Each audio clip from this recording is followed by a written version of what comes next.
नमस्कार।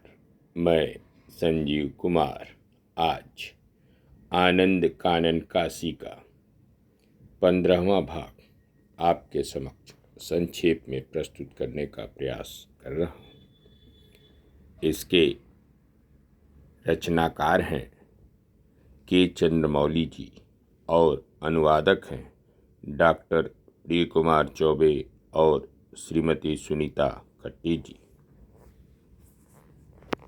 दो रानियां।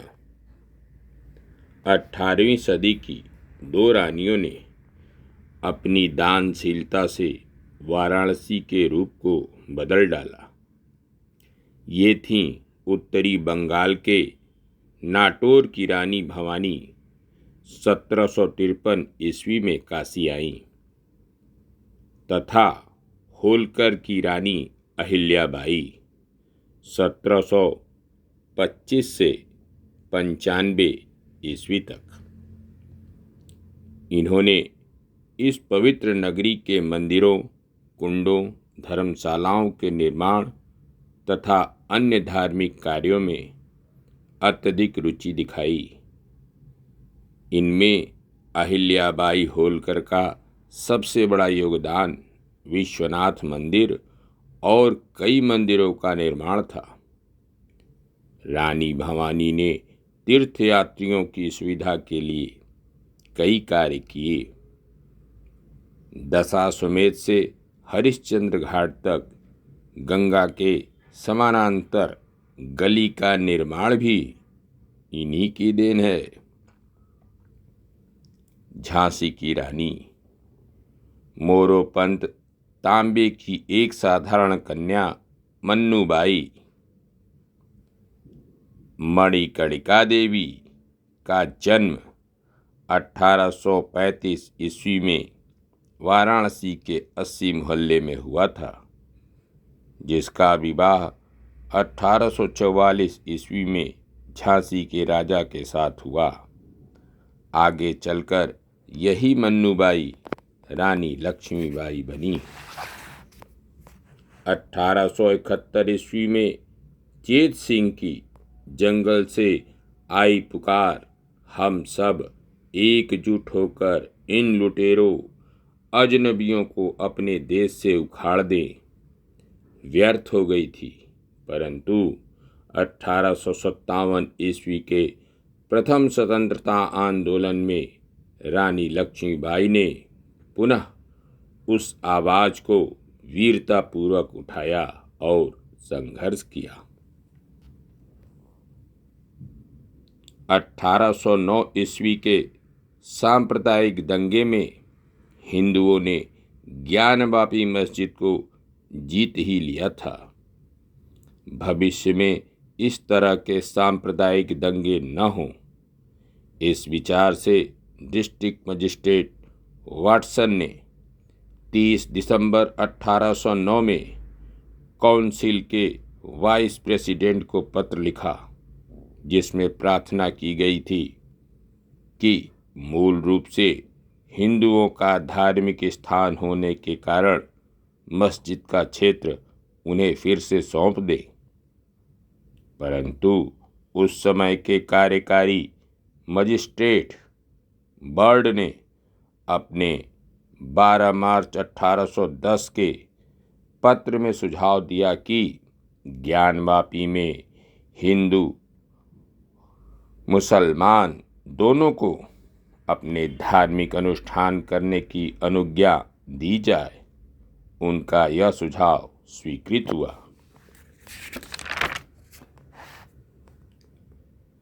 मैसूर के महाराजा कृष्णराज वडियार वाराणसी में सदैव नंगे पांव ही चला करते थे, क्योंकि वे काशी के प्रत्येक कंकर को शंकर मानते थे।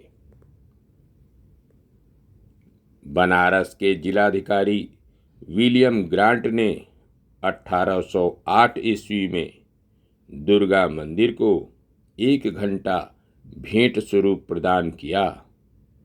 ऐसा कहा जाता है, एक बार गंगा में नौका विहार करते समय उनकी नौका डूबने लगी। उस समय वे अपने परिवार के साथ बड़ी मुश्किल से बच पाए थे, इसलिए उन्होंने कृतज्ञतापूर्वक यह घंटा मंदिर को दिया था। महाशमशान। काशी महाशमशान के नाम से विख्यात है। इसे महान दाह संस्कार स्थली भी कहते हैं।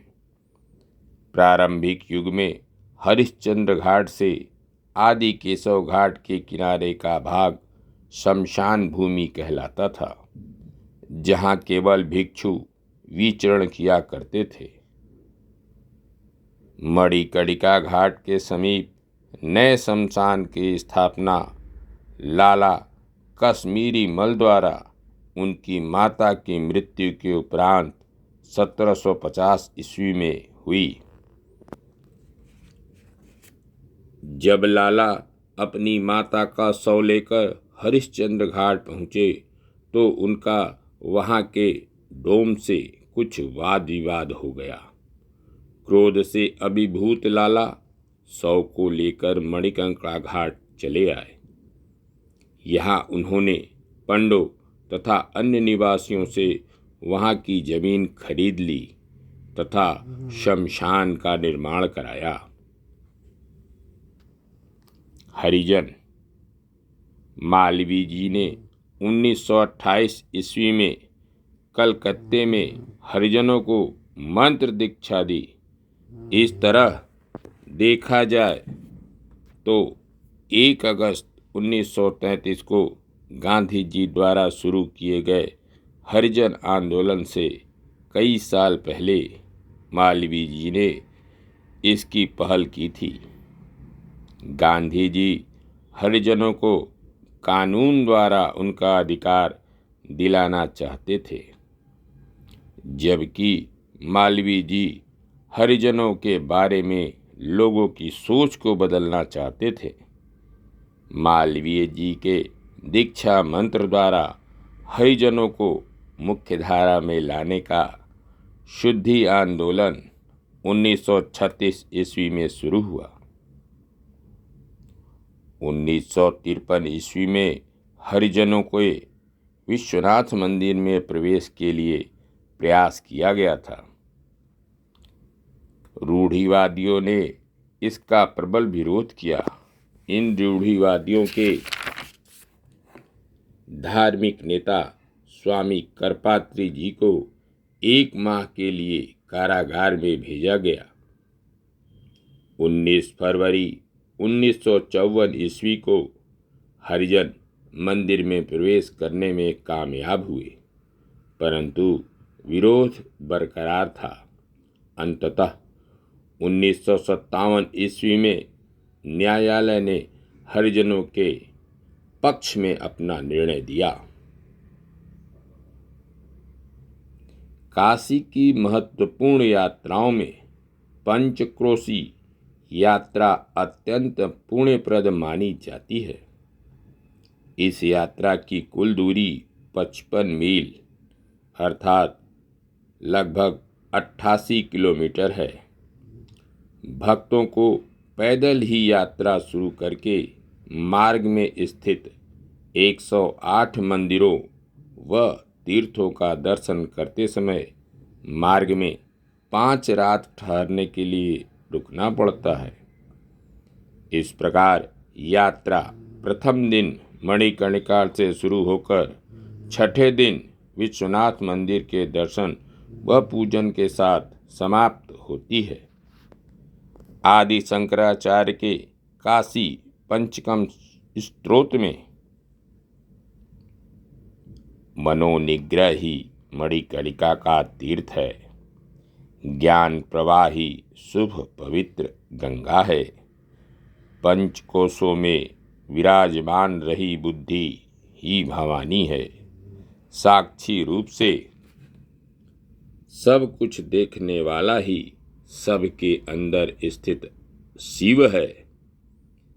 ब्रह्म ज्ञान से काशी प्रकाशित होती है और काशी सर्वस्व को प्रकाशित करती है, प्रज्वलित करती है। काशी अर्थात ब्रह्म ज्ञान को जानने वाला काशी को प्राप्त करता है, काशी ही बन जाता है। काशी क्षेत्र ही शरीर है। त्रिपथगा अर्थात गंगा ही ज्ञान का प्रवाह है, तो ध्यान ही प्रयाग है।